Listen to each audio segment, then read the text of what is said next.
The move into our new base is going really well actually. There is still quite a lot to do, as you can probably tell, but yeah, it's going really not too bad so far.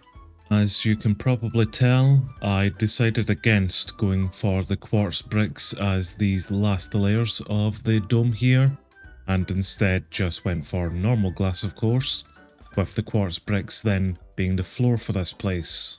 Which I think works out just as well actually here.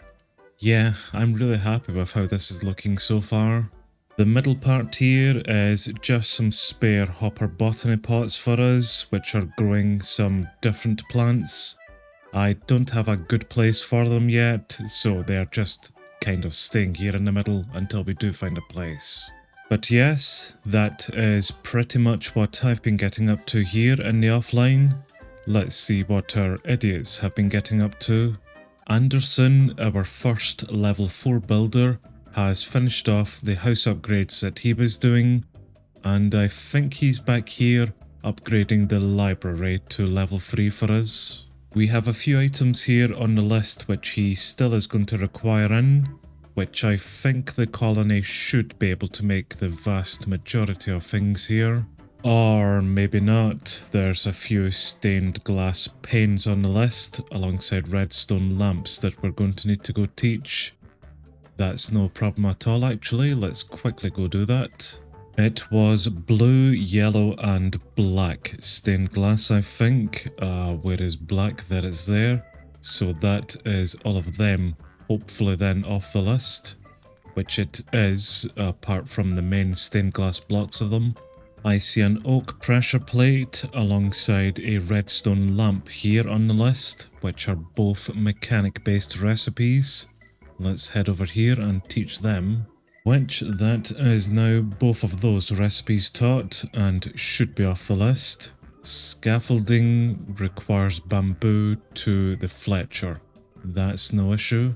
We have plenty of bamboo growing over here. In fact, let's take out a few stacks of them, put them into the stash, and that will keep them going for a little bit here. As for the glass, I will request in a few stacks of it, and then I will turn them into the stained glass variants for them.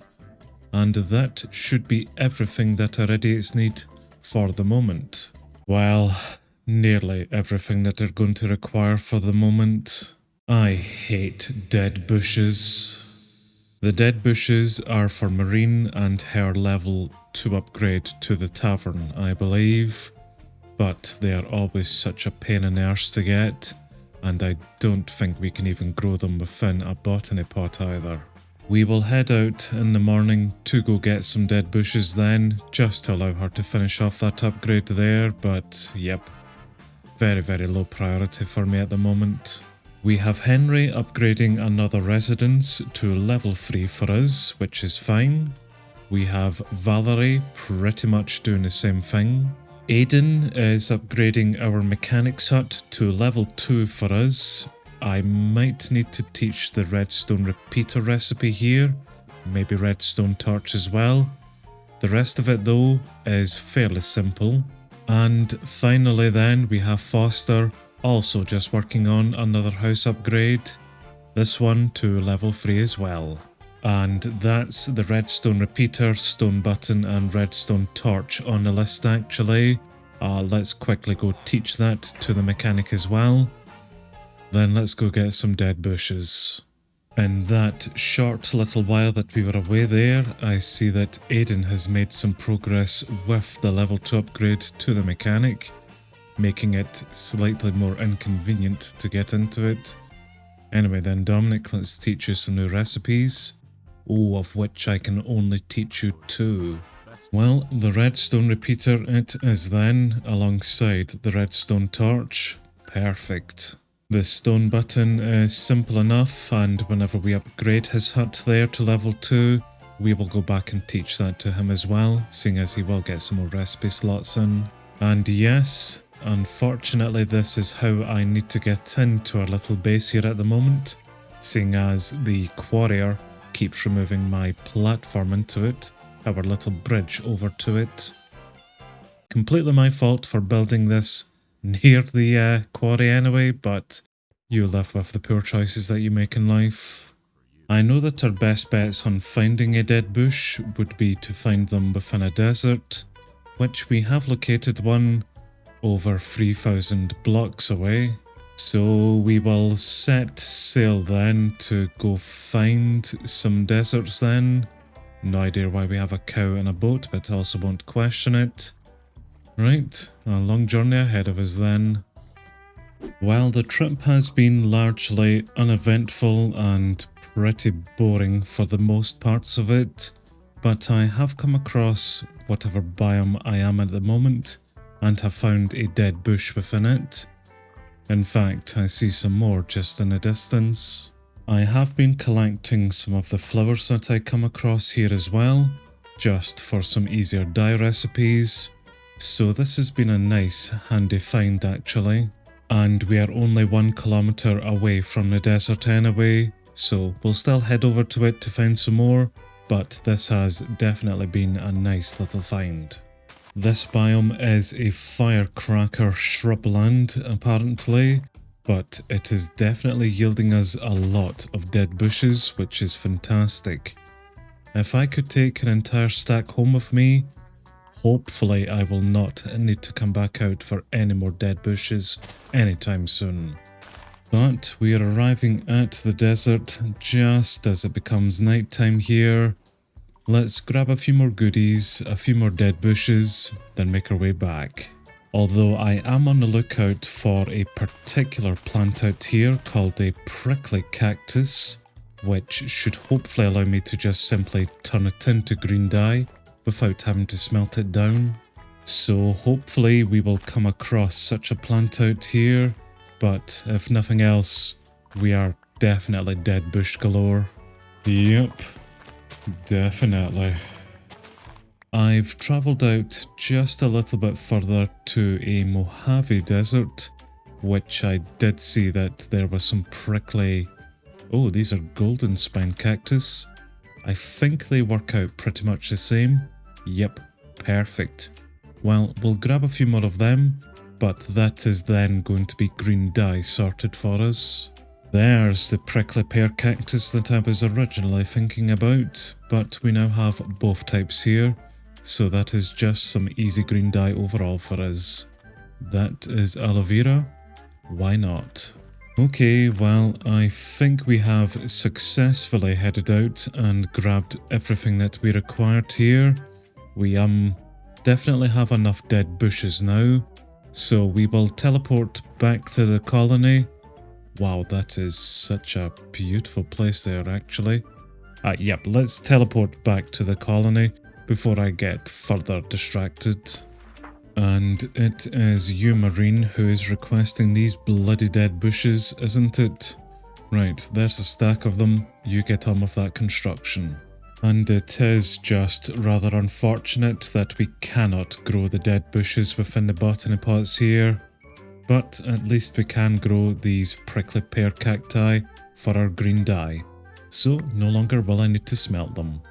And that's Aiden just finished off with the mechanics hut to level 2. Brilliant, son. I will come and assist you with whatever you're getting up to next, and we'll set the mechanic up for level 3. Ooh, and there's the tavern also just been upgraded. Thank you very much, Marine.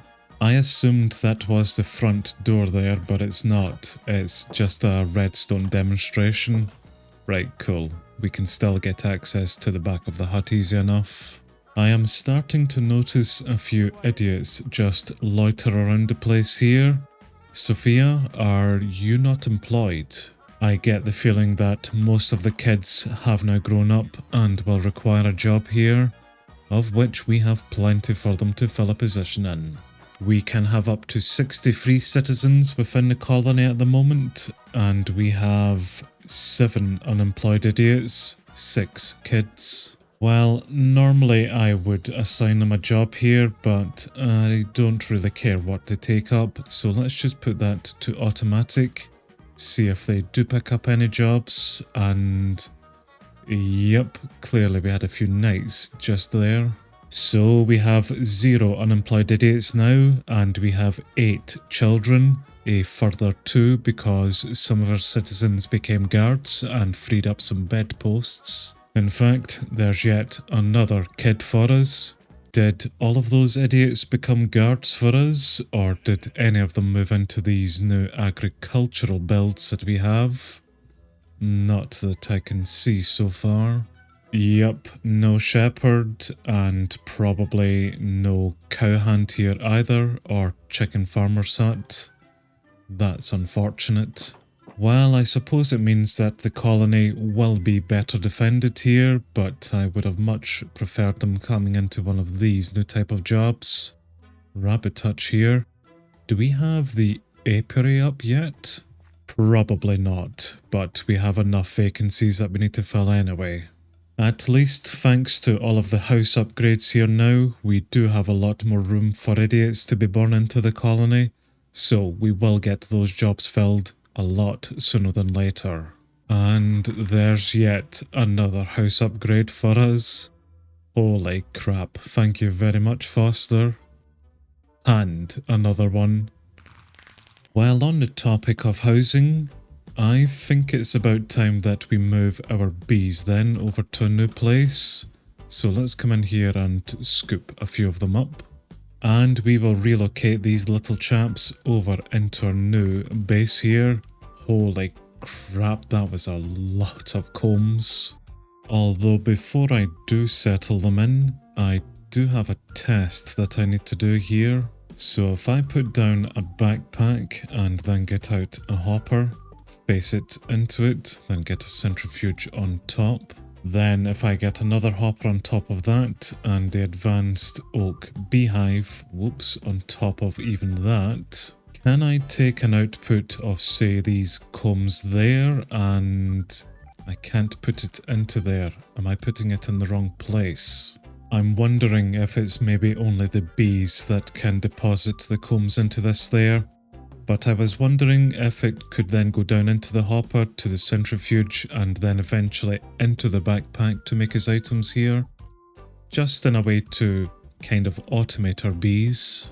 Well, sod it. I will try to do this here anyway, and we will just see if this will work or not. Although I think I will very quickly upgrade this backpack.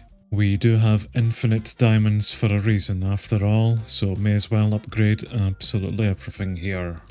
The bees shouldn't need too much room here, so I'm hoping a little pod like this will be fine for them. And I'm just going to very quickly make up a glass door for this. We will put that there. Brilliant.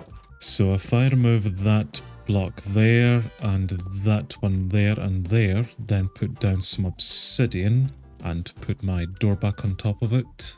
Can I then... Oh, thank you very much for upgrading a couriers there, Marine. But can I then release my obsidian bee into here? It feast upon the obsidian there and go live up in its box. Before I commit to any other bee homes here in a similar fashion, I will just double check that this whole operation is going to work to automate this. There is no obsidian honeycombs within the backpack at the moment, so anything that will appear in there has been because of the bee. I will let it get on with it and we will see if anything does happen there. Right, moment of truth. I've left that there for a little bit, and oh yes, we do have 2 obsidian within that. Okay, excellent. This whole system is going to work here, which is grand. So I will get an entire setup here for all of our other type of bees and find out which bees that I am missing thanks to a little mishap in an earlier episode here. But overall, this has been a very productive day here. Well, not for me. I've spent most of my time out exploring and not getting much done. But our idiots, on the other hand, have certainly been busy. I think that is pretty much then all of the houses here, up to the level 3 mark. Just one more to go by the looks of it. Maybe 1 or 2 more. But we will certainly be able to house all of the new citizens that do spawn in from all of these upgrades. and we will eventually get them into some better jobs other than guards. We have plenty of time for all of this here. We definitely need to bolster our delivery system a little bit, but plenty time for everything.